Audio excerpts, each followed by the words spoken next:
CIMAC Radio presenta Gafas Violetas, Miradas Feministas. Segunda temporada.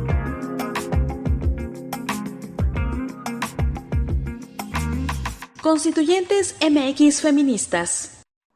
Hola, ¿qué tal? Me da muchísimo gusto saludarlas, darles la bienvenida a este programa de Gafas Violetas, el programa de las Constituyentes MX Feministas a través de cimacradio.org. Me da muchísimo gusto también saludar y compartir micrófonos en esta ocasión con Joana de la Cruz y Verónica Palafox. ¿Cómo están, chicas? Hola, chicas, auditorio. Pues muy bien, tenemos un programa muy interesante con la periodista Soledad Jarquín, pues una mujer que lleva años pidiendo y exigiendo justicia por el feminicidio de su hija Sol. Y pues bueno, ella realizó un libro que dice ella que es más bien como un poco de desahogo dentro de toda esta, pues sí, tormenta que le llegó con la partida de su hija, ¿no? Entonces quédense, tenemos una muy buena entrevista y pues me da gusto compartir con ustedes, chicas. Buenos días, Ivonne, Joana, qué gusto estar con ustedes en una emisión más de Gafas Violetas, el programa de las Constituyentes MX Feministas, que bueno, cada semana tratamos de abordar temas de mucho interés para toda nuestra audiencia y sobre todo aprender más sobre lo que hacemos las mujeres y lo que nos aqueja a las mujeres. Buenos días. Las constituyentes marcamos precedentes. Uno de los problemas muy grandes que tenemos en nuestro país es el de las desapariciones. Se estima que a partir de los años 70 a la fecha hay más de 120,000 o 127,000 desaparecidos, de acuerdo con las cifras oficiales, que bueno, a veces sabemos que las cifras oficiales no registran todas esas desapariciones por ciertas circunstancias, unas porque no se registran, no se llevan los registros, otras porque la gente no denuncia y por N situaciones que no vamos a discutir ahorita.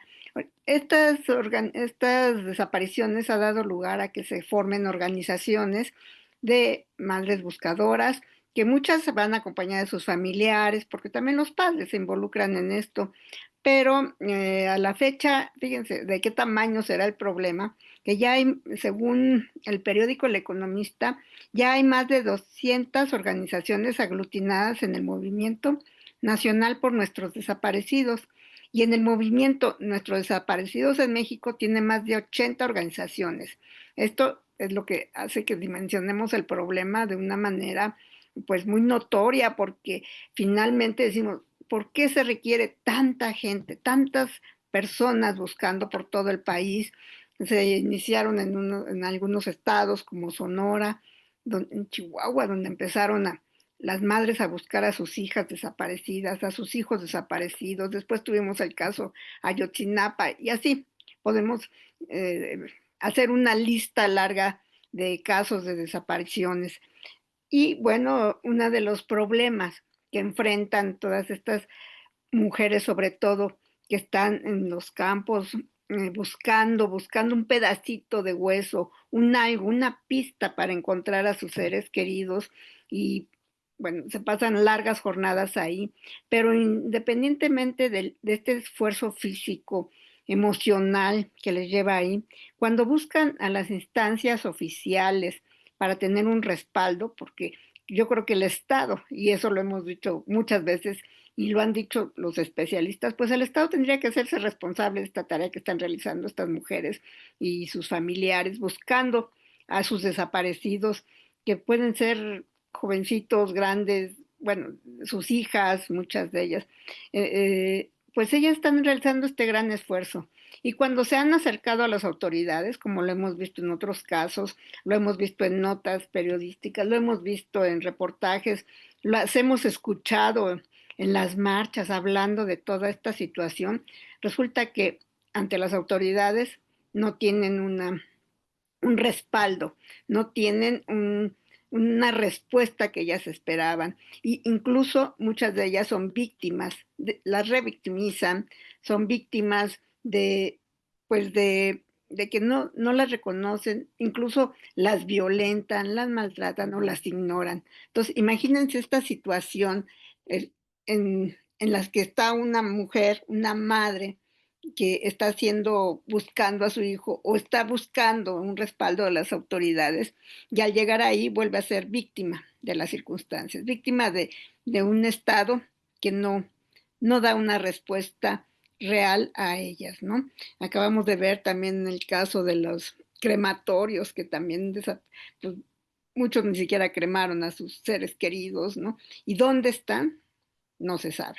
Entonces, bueno, es una situación que están sufriendo muy difícil. Y ante esta situación, ante tanta violencia, porque muchas incluso en estos campos donde buscan, en estas zonas donde buscan, que a veces son zonas despobladas, sin ninguna protección, a veces también ellas son víctimas de otra desaparición más, o son víctimas de alguna violencia, o incluso algunas han muerto ahí, porque también pues algunos grupos las violentan, las atacan. Ante esta situación, la ONU publicó una nota donde dice que México tiene que observar la recomendación de la CEDAW, en la que se pide que haya un apoyo a estas personas buscadoras y que las madres buscadoras sean reconocidas como activistas de los derechos humanos para que tengan una protección, para que sean protegidas por el mecanismo que protege a las defensoras de derechos humanos.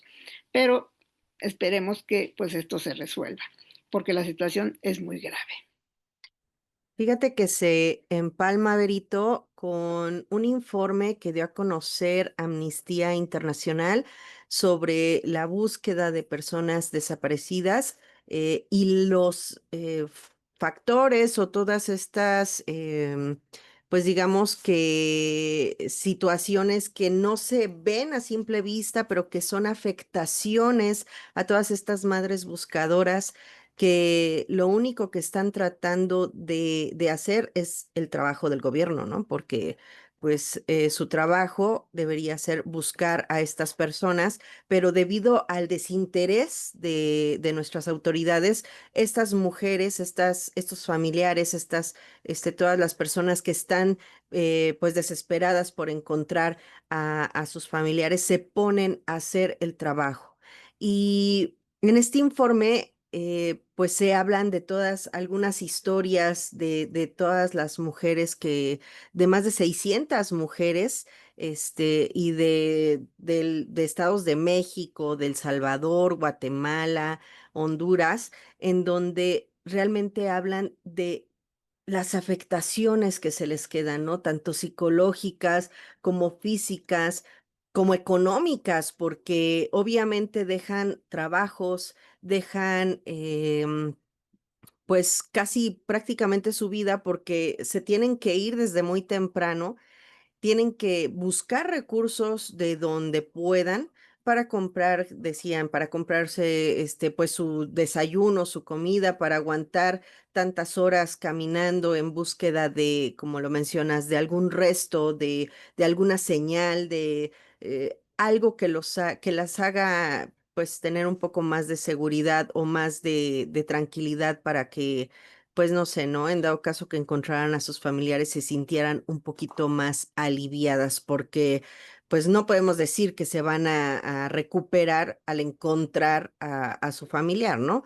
Pero pues bueno, me parece que es muy importante que el gobierno de México hiciera caso a todas estas investigaciones que se realizan y sobre todo si un organismo internacional como ONU o como la CEDAW les están pues no sé si pidiendo, ya les deberían de exigir que realmente se pongan a trabajar en esta situación, que ya es una situación que nos está rebasando, pues trágicamente, porque pues, o sea, llevamos que 128,000, 130,000 desaparecidos, o sea, va en aumento y cada vez es mucho más preocupante.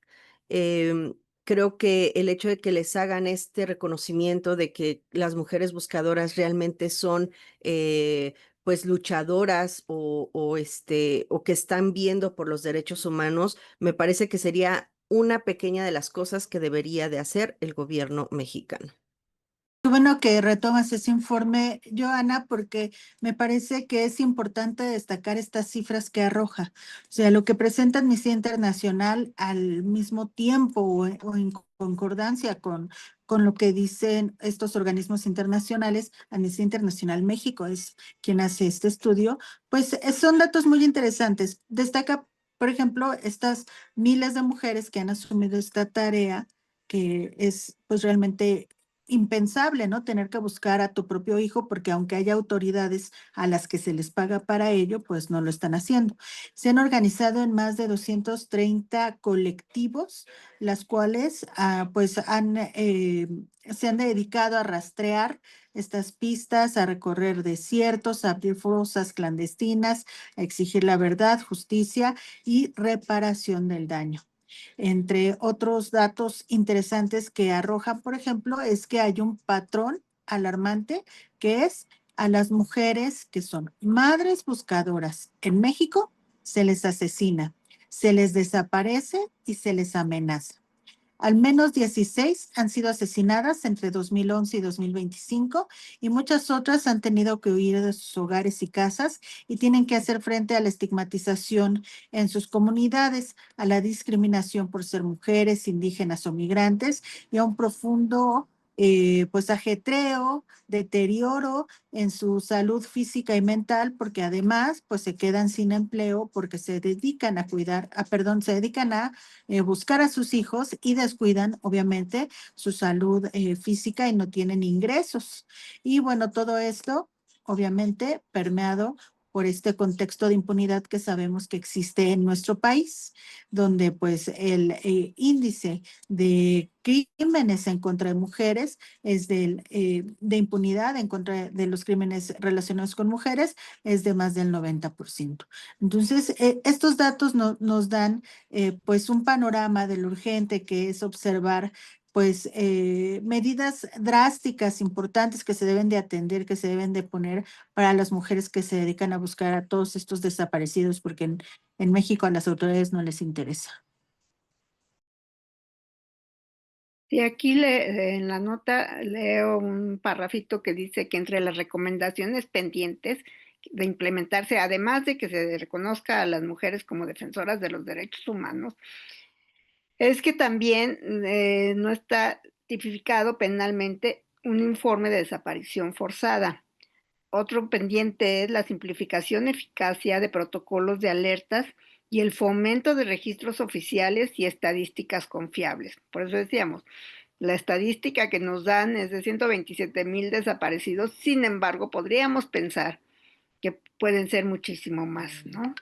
Como decimos, no hay un protocolo que realmente lleve un registro preciso y que realmente cuando las mujeres se acercan a las fiscalías, se acercan a denunciar una desaparición, no se les toma como muy en cuenta, no se les toma eh, como algo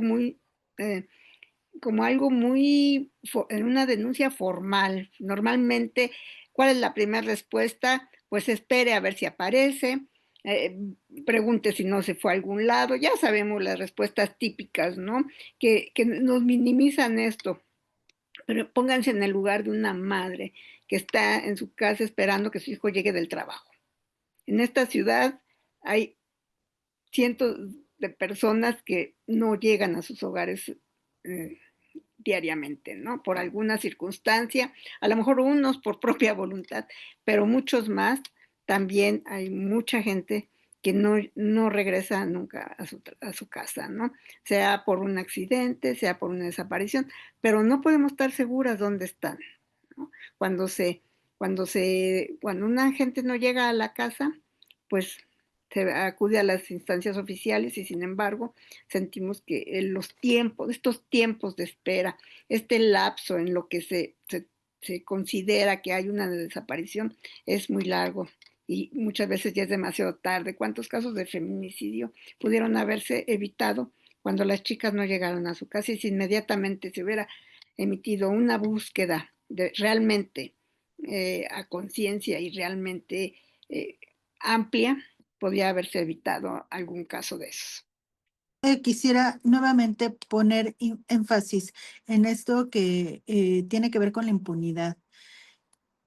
No solamente en los casos de madres buscadoras, pero es que se incrementa o se observa con mayor desesperación cuando se trata de ellas, ¿no? Esta impunidad que es forma parte de una especie de violencia estructural que viven y que pues se perpetúa por este sufrimiento precisamente que acabas de describir, Vero, porque las mujeres pues se dedican a buscar y viven esta doble violencia, porque si no, o sea, no avanzan los casos, si ellas no presionan para que las carpetas pues sean judicializadas y se les dé un verdadero seguimiento, porque si no, pues se quedan estancadas y obviamente al mismo tiempo reciben estas agresiones por parte de las autoridades que las rechazan, que las mandan a sus casas para que se dediquen a otras cosas, que atiendan a otros de sus hijos que están con ellos. Y obviamente ya saben que la justicia no va a llegar sola, en menos en un país como México. Hay un dato del Comité contra la Desaparición Forzada que está reportando que hasta el 26 de noviembre del año 2021 entre el 2% y el 6% de los casos de desaparición habían sido judicializados y solo se habían emitido 36 sentencias en casos de desaparición a nivel nacional.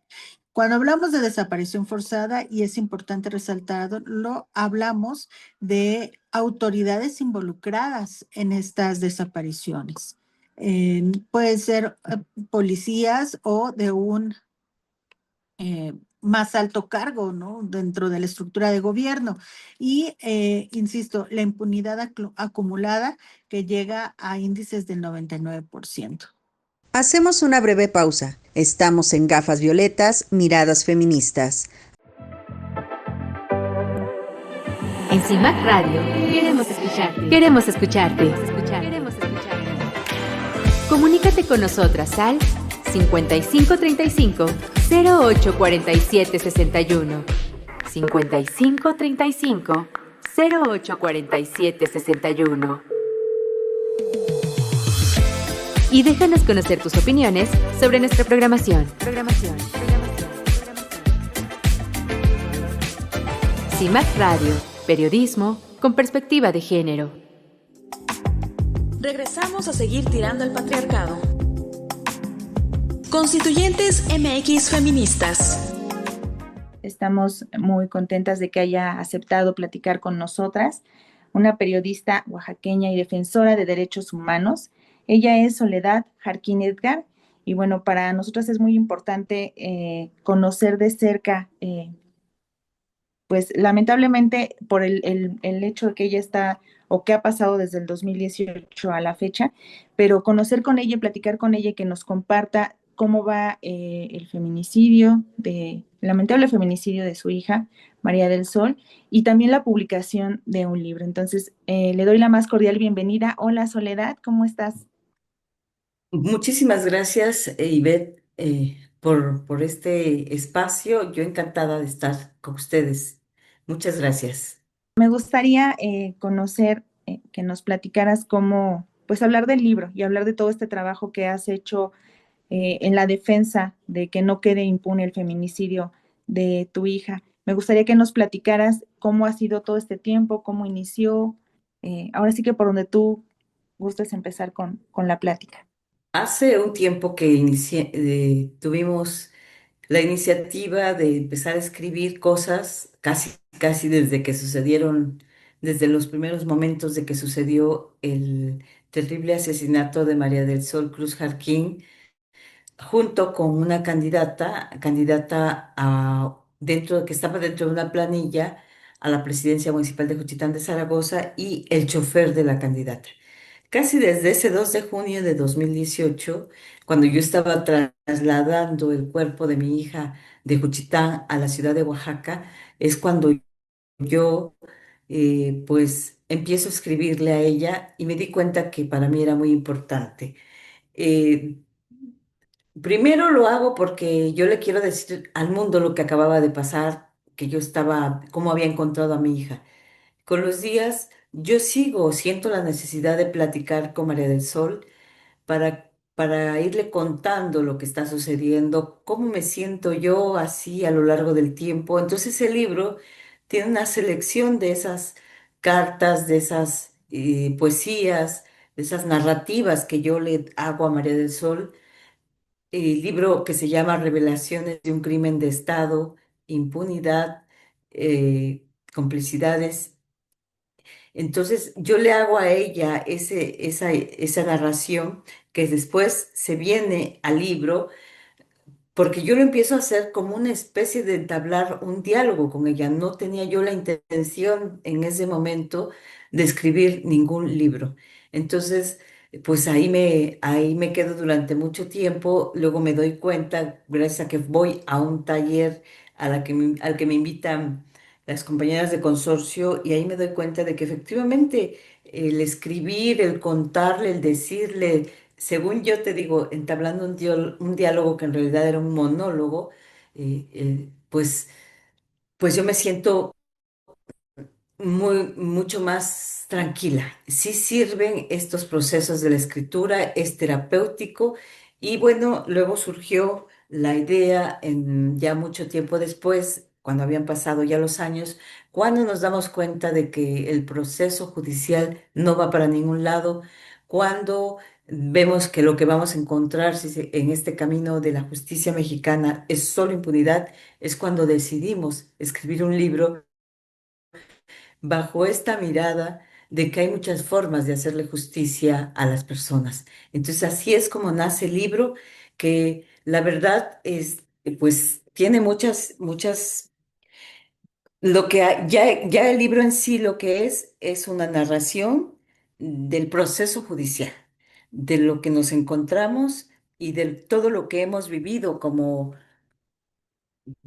en este ir y venir con las instituciones en busca de justicia que pues hasta hoy, 7 años después, no encontramos. Soledad, antes de que pues nos adentremos un poco más a lo que es tu libro, sí me gustaría saber un poco de esta parte en la que tú llevas este caso de feminicidio al Comité para la Eliminación de la Discriminación contra la Mujer, la CEDAW. ¿Cómo fue y qué fue lo que te pudieron resolver o lo que te dijeron? En el 23 fuimos a Ginebra a entregar al Comité CEDAW una denuncia contra el Estado mexicano porque 6 meses atrás, en el 22, finales del 22, en el último trimestre del año 22 pasaron varias cosas. Una, que era muy importante, ustedes saben que este triple asesinato ocurrido la madrugada del 2 de junio de 2018, en el caso de las mujeres se tipificó, se clasificó como homicidio calificado. Nosotras hicimos una enorme batalla para que fuera feminicidio. Decíamos y explicábamos a través de los equipos legales, tanto de consorcio como de mi amiga Bárbara García Chávez, que me acompañó y que también es abogada, eh, pues tratábamos de demostrar, pero había una negativa, ¿no? Ellos no tenían ninguna intención de ayudar. Entonces, hicimos en ese mismo año, como segundo punto importante, hicimos ese mismo fin de año, entre noviembre y diciembre, un tribunal feminista contra la impunidad, y ahí se presentaron 7 casos de feminicidios que habían sucedido en los últimos años en Oaxaca y no tenían ninguna respuesta. Luego, en esos mismos meses, casi al mismo tiempo del Tribunal Feminista, la Fiscalía de Oaxaca decide sobreseer de manera parcial, es decir, cerrar la carpeta y llevarse lo que pudiera salvarse de la carpeta de homicidio calificado. ¿Por qué la cierran? Porque la carpeta en manos del fiscal Rubén Vasconcelos Méndez, hoy procurador o delegado de la Fiscalía General de la República en el Estado de México, ese señor lo que hace es manipular la carpeta en esa administración, no sé si el señor ese, pero alguien que estaba bajo sus órdenes, pues también extrae pruebas fundamentales que ya existían en la carpeta, como por ejemplo la prueba de balística. La prueba de balística era muy importante porque demostraba que habían sido un grupo de sicarios profesionales, la forma en que habían actuado, cómo las habían asesinado. Entonces, esa carpeta, por ejemplo, había sido sustraída, esa prueba pericial había sido sustraída de la carpeta.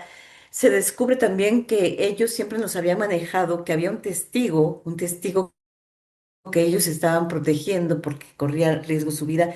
Ese testigo no existe y entonces se sobresee la carpeta porque ya para entonces había un nuevo fiscal. Si no, estos hubieran llegado hasta el final y lo que hubiera pasado con con la única persona que estaba detenida es que se hubiera ido en libertad tan tranquilamente, que era lo que ellos querían. Por fortuna, bueno, eso no, se sobresee y se abre de manera inmediata una nueva carpeta por feminicidio. Eso es lo que nosotros llevamos a CEDAW. Llevamos a CEDAW, entonces, esta serie, bueno, voy a tratar de acordar, pero eran 40 errores técnicos, así se encontraba en el expediente, 40 errores técnicos que dieron al traste con nuestra carpeta de investigación. Entonces, no habría justicia por esa vía, a pesar de que se abrió una nueva carpeta, esta vez por feminicidio, y eso es lo que le llevamos a CEDAW. Le dijimos, hemos tocado todas las puertas, habíamos visto a muchos funcionarios, tanto en el ámbito local como federal. La Fiscalía General de la República y sistemáticamente se negaba a traer el caso. Ahí tuvo mucho que ver una mujer que en breve será ministra de la Corte de Justicia.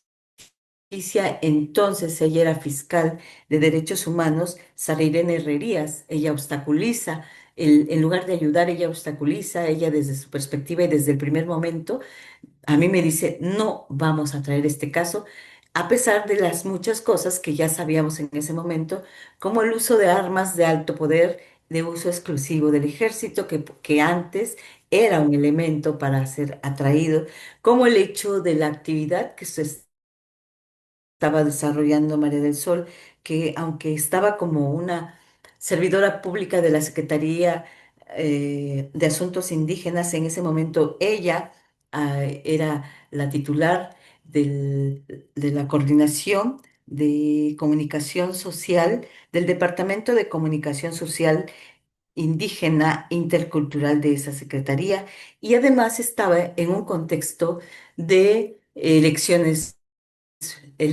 municipales. Acuérdate que es 2018, incluso hay elecciones estatales y hay una elección federal.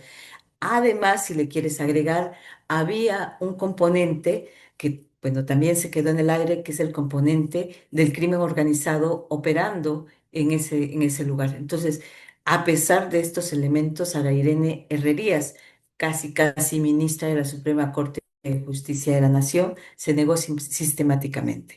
Entonces, eso lo llevamos, por eso lo pusimos en manos de CEDAW. CEDAW respondió muy rápido, le pidió al gobierno mexicano que respondiera a una serie de preguntas.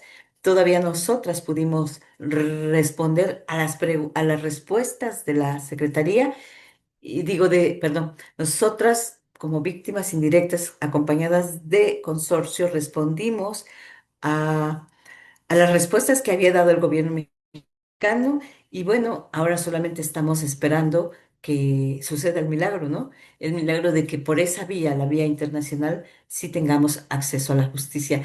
Es una justicia distinta, pero yo con el solo hecho de que me digan, sí señora, usted tenía razón, yo voy a sentir que tengo justicia. Y como lo he dicho antes, también debo decirlo ahora, estoy firme en que yo no quiero que un día me llamen porque me van a hacer un- una disculpa pública, porque yo no voy por la disculpa pública, yo voy por la justicia para María del Sol. Te iba a preguntar justamente eso, porque como periodista, Soledad, pues te ha tocado, te tocó seguramente conocer de cerca muchos casos de feminicidio, muchos abusos de parte de las autoridades donde pues no hacen su trabajo y lo que hacen es, pues como bien lo comentas, acumular errores en las carpetas de investigación de manera que pues se pasa el tiempo y muchas veces las víctimas colaterales pues desistan de eh, de querer tener este acceso a la justicia. O sea, ya nos dijiste ahorita cuál sería para ti tener ese acceso a la justicia, pero ¿cómo ha cambiado, cómo cambió tu vida, cómo fue, cómo te han acompañado algunas otras organizaciones, mujeres, colectivas, no sé, cómo fue ese cambio de pasar de ser tú la periodista ahora ser tú, pues esa víctima colateral? Fíjate que yo lo primero que voy experimentando es mucha solidaridad. A lo largo de esos primeros terribles días, tengo mucha solidaridad de muchas compañeras feministas, de muchas y muchos compañeros periodistas que están ahí conmigo acompañándonos durante larguísimo tiempo y creo que nunca me han soltado de la mano. Eh, Eso para mí es el enorme cobijo que me da mucha fuerza para seguir adelante.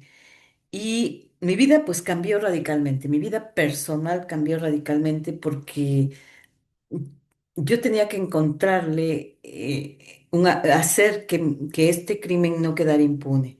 Mi teoría fue, en este lugar, Juchitán Zaragoza, que tú sabes, ustedes saben, es un lugar donde se han asentado grandes empresas eólicas, donde se construye un corredor interoceánico, donde se proyectan grandes cambios por parte del gobierno de la 4T, etcétera. Fue durante muchos años el corredor de trata, el corredor por donde pasaba la droga que venía de Sudamérica, y se establecieron pues pequeños grupos delincuenciales. Entonces, yo necesitaba de este cobijo de la gente y mi vida es la que cambia porque lo primero que pasa conmigo es que yo recibo amenazas. Entonces, yo de esos primeros días yo tengo escoltas. Yo no soy una mujer libre, yo no puedo caminar libremente por la calle. De alguna forma te cortan un poco tu libertad, este tipo de cosas, de este tipo de, de palabras que se repitieron a lo largo de los 4, 5 años después, con un determinado momento, había esa llamada, había ese momento terrible, y bueno, eso cambia. Y lo que cambia de la periodista es que yo me doy cuenta de cuán superficial a veces somos los periodistas, porque vemos el hecho primero que nada, lo explotamos de alguna forma, y yo estoy generalizando, lo explotamos de alguna forma, unos más que otros, no le damos el sentido real. Y cuando yo estoy adentro de las víctimas, me doy cuenta de que nos falta mirar esa otra parte, entender lo que está viviendo una familia, lo que está viviendo una madre, lo complicado que es. Y lo primero que yo me doy cuenta es que, porque lo empiezo a ver con mis compañeras de un colectivo que tenemos que se llama Madres contra el feminicidio y la impunidad, ese pequeño colectivo, todas dejamos de lado nuestras carreras, quienes tuvieran carreras, o los negocios, quienes tuvieran negocios, o lo que estuvieran haciendo en ese momento, porque todas nos vamos de cabeza a, a buscar la justicia para nuestras hijas. Y el resultado es el que tiene que ser. Tú empiezas a no tener ingresos, tú empiezas a, pues empiezas a caminar en un lado que no está bien, porque hay un empobrecimiento, vamos a llamarlo así. Nadie te va a ir a dejar dinero nada más porque tú estás luchando por la justicia por tu hija. Y entonces tienes que reaccionar y cambiar las cosas y empezar a trabajar y empezar a moverte. Y eso es lo que a mí me ha pasado. Pero además no ves los efectos como periodista que una familia tiene y yo los tuve que vivir de manera personal, los efectos en cada uno de las y los integrantes de mi familia.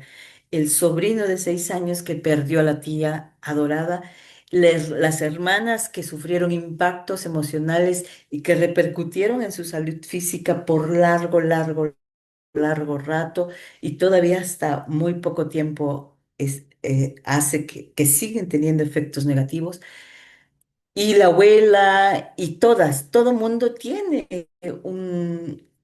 una cosa así. Y yo escucho a las mamás y me escucho a mí misma y digo, y las mamás de ese pequeño grupo dicen, no, mi hija quería hacer esto en la vida, no, mi hija iba a estudiar no sé qué, no, mi hija.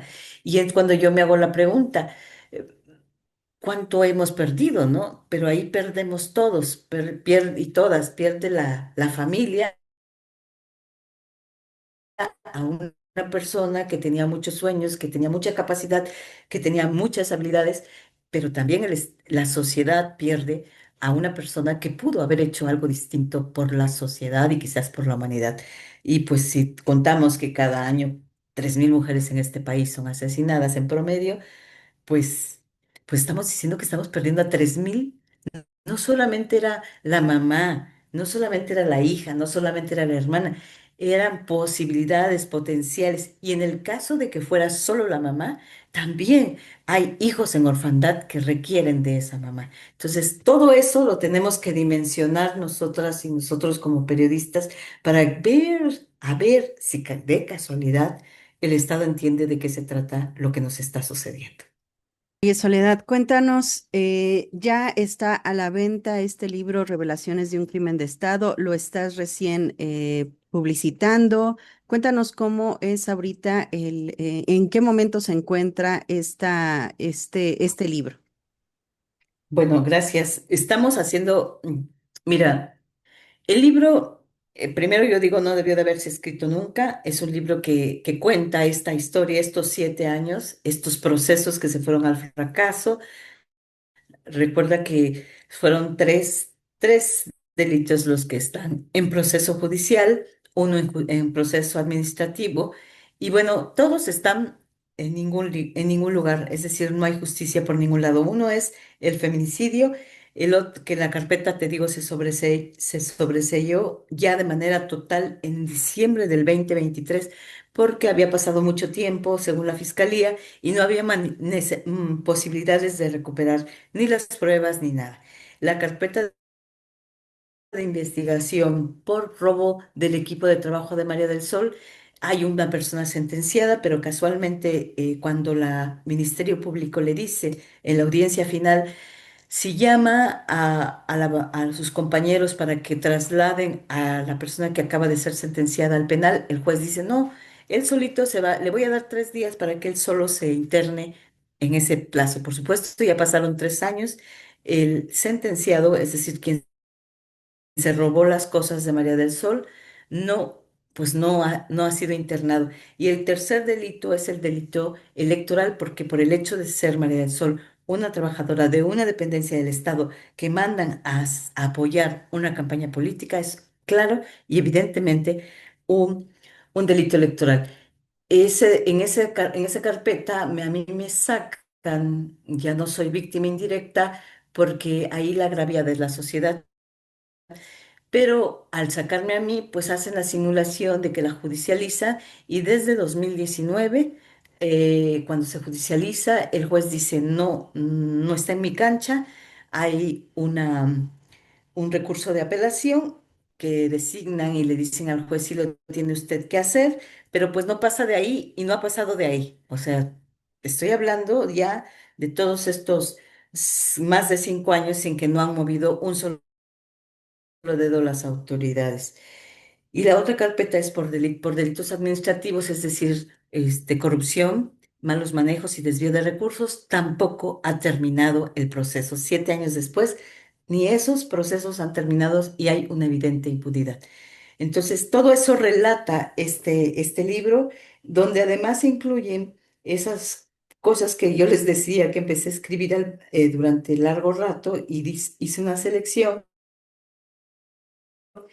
Son poesías, son cartas, son pensamientos donde yo le estoy diciendo a María del Sol cómo me siento, lo que me está pasando y cómo voy transformando este dolor y este trabajo que hacemos ahora de defensa de derechos humanos y sobre todo en la búsqueda de justicia para ella. Eso es lo que tiene el libro. No está bien que lo diga, pero ha recibido buenos comentarios.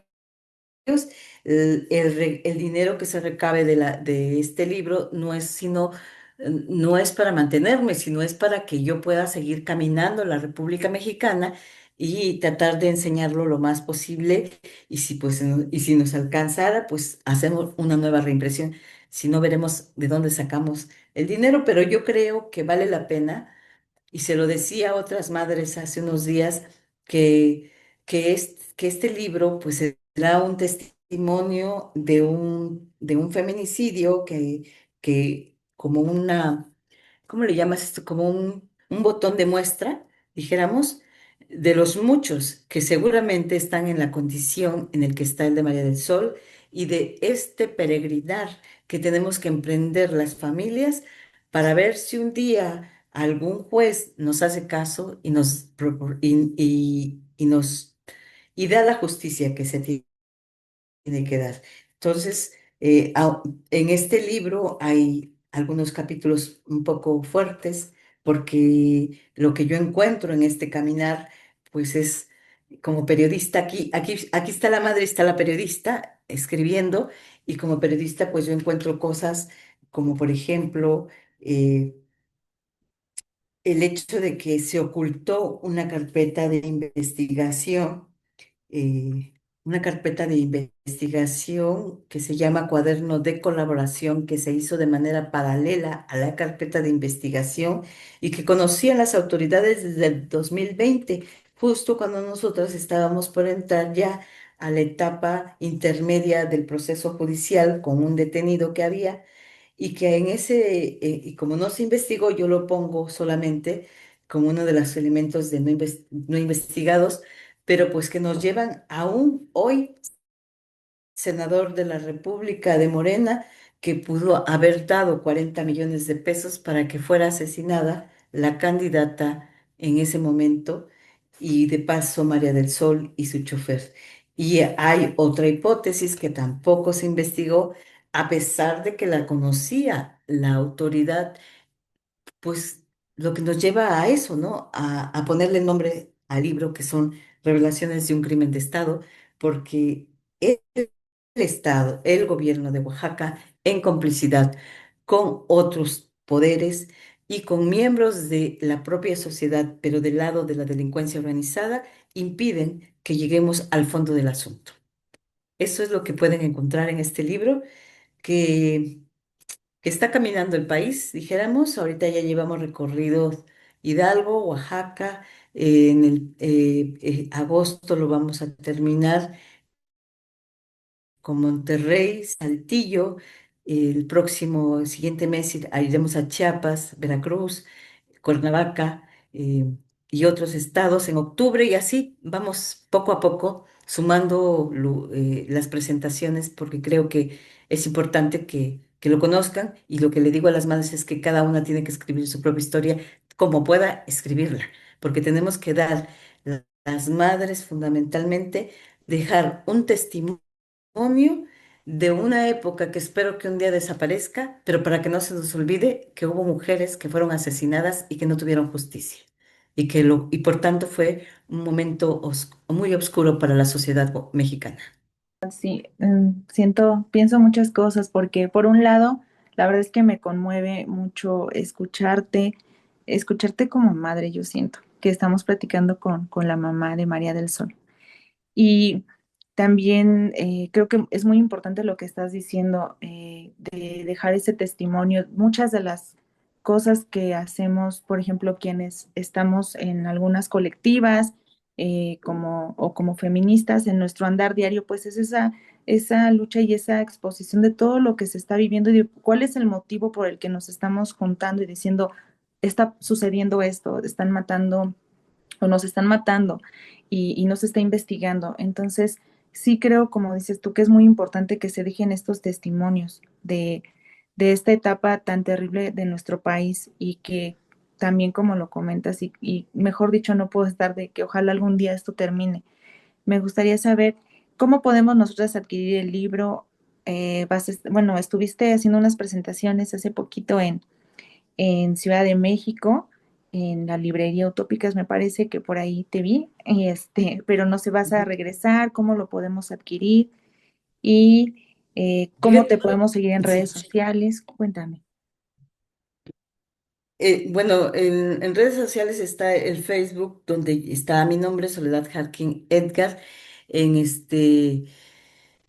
y bueno, así como voy a hacer este periplo, voy a ir a varios estados, yo quiero decirte y anunciarle una vez que el 13 de septiembre vamos a estar en la Rotonda de las Mujeres que Luchan. Lo vamos a presentar ahí. Previamente va a haber un evento donde se están organizando para recolocar una cruz que fue robada y por la tarde, no muy tarde, vamos a presentar el libro ahí. Y ese yo creo que va a ser un gran acto, un acto político, sí, pero también es el acto al que yo más quería llegar, que es estar con las madres de las víctimas de feminicidio y de personas desaparecidas para recontar esta historia e invitarlas a este acto de escribir, que yo insisto, quien pueda escribir, y si no que lo hagas desde como te dé la gana y como puedas escribirlo, porque es un ejercicio terapéutico muy, muy importante. Y luego, pues lo que yo quisiera es, a ver qué va a hacer la señora presidenta cuando le empiecen a llegar, que hay muchas historias iguales en este país. Porque luego dicen que es la derecha conservadora, pero no, no es la derecha conservadora, es un resultado de una estructura patriarcal que nos está matando y que lo peor que nos puede suceder es acostumbrarnos, es aceptar como si nada estuviera pasando. Así es, o sea, ese discurso la verdad es que pues ya no se lo creemos, por lo menos las feministas tenemos muy claro que no se trata de, no sé, a nadie, a nosotros nadie nos paga por estar ahí, por Ujú. presentarnos, por denunciar y por arriesgarnos. Por ejemplo, tú, ¿no? O sea, nos estabas contando de que tu vida cambió y que tienes escolta, seguramente. Yo como que trato de recordar que nos comentaste, no sé si alguna habrá sufrido alguna amenaza, ¿no? Pero pues, o sea, no estamos en vano así o no nos lo estamos inventando. Entonces, la verdad es que tienes razón que estaría muy bien que le vayan llegando todas estas denuncias y estos testimonios y que no cierre sus oídos la presidenta en esta oportunidad tan grande que tiene de que en algunos casos, ojalá fuera el tuyo sin discriminar ninguno, pero pues si pudiera tener acceso a la justicia, ¿no? Porque si ella nos deja de escuchar y cree que estamos siendo pagadas o algo, pues va a suceder lo mismo y de nada no va a ser relevante el que ella haya llegado y no va a impactar en mejorar nuestra vida de las mujeres, de las niñas en este país. Te queremos agradecer mucho, Soledad. Nos vemos el 13, entonces, no me acuerdo si nos dijiste la hora para poder saber por ahí. Me parece que es a las 5 de la tarde el día 13. De todos modos lo vamos a poner en las redes Ok. sociales, Vale, en vale, sí. la Rotonda de las Mujeres que Luchan. Y Beth, Joana, muchísimas gracias por este momento de compartir con las personas y el espacio que siempre es fundamental y muy importante. Pues cuenta con nosotras, te vemos por allá, ahí luego nos dices cuánto cuesta el libro, se puede decir, ¿no? O sea, ¿qué hacemos para que llevemos nuestro Sí, dinero? Ajá. sí, el libro realmente todo el mundo me dice que lo doy muy barato, pero cuesta 200 pesos. O sea, eh, cualquier otro libro te cuesta mucho más, ¿no? Yo entiendo, no soy, no es un bestseller, pero este tiene un sentido social, solamente eso. Así es, no, sí. Bueno, pues yo decía para irme preparada porque luego ya sabes. Pero muy Sí, bien, sí, pues ahí sí. te vemos, Soledad. Muchísimas gracias. Gracias por que pudimos entablar esta comunicación contigo. Cuenta con nosotras para darle difusión. Siempre vas a tener un espacio aquí con nosotras, en el programa, en la colectiva. Estamos ahora sí que para sumar esfuerzos. Te lo queremos agradecer mucho. Estamos en el programa de las constituyentes MX feministas, Gafas Violetas, Miradas Feministas. Regresamos después de una breve pausa. En CIMAC Radio queremos escucharte. Queremos escucharte. Comunícate con nosotras al 5535 0847 61. 5535 0847 61. Y déjanos conocer tus opiniones sobre nuestra programación. CIMAC Radio, periodismo con perspectiva de género. Regresamos a seguir tirando al patriarcado. Constituyentes MX feministas.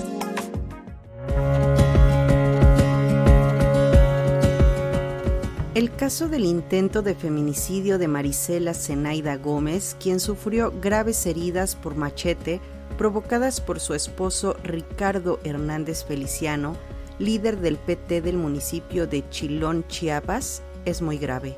El asesino consideró que es un asesino por el hecho de tener el objetivo de asesinar a su esposa en tentativa o en efectivo. Está prófugo. En la nota periodística se menciona que la comunidad está organizada para buscar y encontrar al asesino para aplicarle la ley de usos y costumbres. Mi comentario es que se deben aplicar las leyes establecidas en los códigos penales vigentes en el país. Los usos y costumbres no tienen facultad para aplicar la ley por su cuenta. Los feminicidios están tipificados y hay protocolos policiales y judiciales establecidos. Es absolutamente necesario apegarse a la ley. El objetivo es que se aplique la justicia y que la mujer víctima de feminicidio sea protegida por las leyes, se obtenga el castigo del feminicida y se otorgue la reparación del daño cometido contra ella. Los usos y costumbres deben apegarse a las leyes y a la Constitución. Los pobladores de Chilón no pueden tomar la justicia por su mano, porque estarían cometiendo otro delito. Marisela Zenaida Gómez Pérez merece justicia. Las mujeres indígenas merecen justicia, merecen garantías por sus derechos, reparación del daño y una vida libre de violencia. Los usos y costumbres deben respetar los derechos humanos de las mujeres. Comentario de Pilar Alberti Manzanares, feminista abolicionista, jueves 28 de agosto de 2025. Oigan, pues espero que les haya gustado el programa del día de hoy, pero antes de irnos me gustaría compartir con ustedes la representación de México en los Juegos Panamericanos Asunción 2025 que se llevaron a cabo en Paraguay y la destacada participación de la delegación mexicana, en donde pues México fue uno de los, pues la verdad es que nos sorprende, ¿no? Con estas 129 medallas que consiguieron, fueron 29 de oro, 45 de plata, 55 de bronce, en donde muchas mujeres brillaron. La verdad es que vi algunas de las competencias que se realizaron de caminata, de arco, varias en las que las mexicanas sacaron la casta y a pesar de que iban atrás, pudieron rebasar a sus contrincantes y conseguir hasta inclusive el 1-2, es decir, medalla de oro y medalla de plata. Y me gustaría pues hablar sobre la participación de las gemelas Mía y Lía Cueva Lobato, que se colgaron la medalla de oro en la disciplina de clavados sincronizados en trampolín de 3 metros. Pues la verdad es que les ganaron a Estados Unidos y Brasil, que Estados Unidos quedó en segundo lugar y Brasil en tercer lugar, pero me parece que su participación fue muy destacada. Ellas venían igualmente de venir de esta prueba en Singapur, en donde obtuvieron una medalla de bronce, y aquí se confirma su gran disciplina que tienen y pues nos exhortan a toda la población a que veamos cómo no importa la edad, porque estas chiquillas tienen 14 años, pero si tienen disciplina y ganas de lograr sus sueños, lo pueden conseguir. Me uno a la felicitación, Joana. Me parece importante impulsar, obviamente, el deporte en los jóvenes, que entiendan que el hacer estos ejercicios, el ejercitarse es muchísimo mejor y tiene muchísimos más beneficios que quedarse en los videojuegos, que ahora ya es lo que generalmente hacen los jóvenes. Entonces, realmente me emociona mucho ver a estas pequeñas de 14 años con tanta perfección en su disciplina, que es obviamente reflejo de todo el empeño que ellas han realizado.